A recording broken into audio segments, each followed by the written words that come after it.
So for the last 20 years, I've been teaching Chicana Latino studies and sociology, and I've had the opportunity to complete hundreds of interviews with families, teachers, principals, and students. And so what I'm going to share with you all today, I had a chance to complete 200 interviews with high school students, working with some of the students from the Claremont colleges to create a space to hear what students have to say.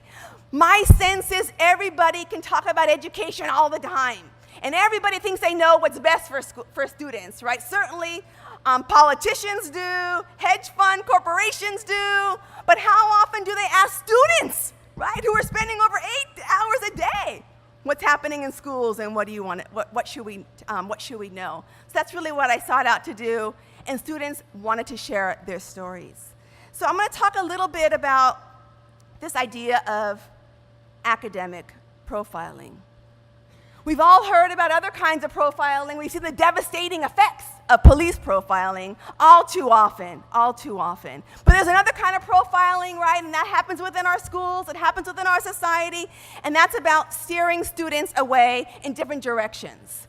This is a term that came out of actually one of the teachers I interviewed, where he said, at our school, there's a system of academic profiling, where teachers tend to give Asian American students, because of the model minority myth, the benefit of the doubt, and they tend to assume that Latinos just don't care about schooling, right? Just don't care about schooling.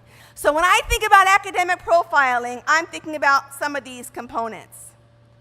And I'm seeing myself on the monitor. So I'm thinking about unequal educational expectations and treatment that are based on race, class, gender, sexuality, immigration status, as well as class placement. I see academic profiling as occurring individually, but it's rooted in institutional factors, and it plays itself out institutionally in terms of policies and practices. It also is systemic, but it teaches students their place in society, and it perpetuates and justifies various forms of inequality.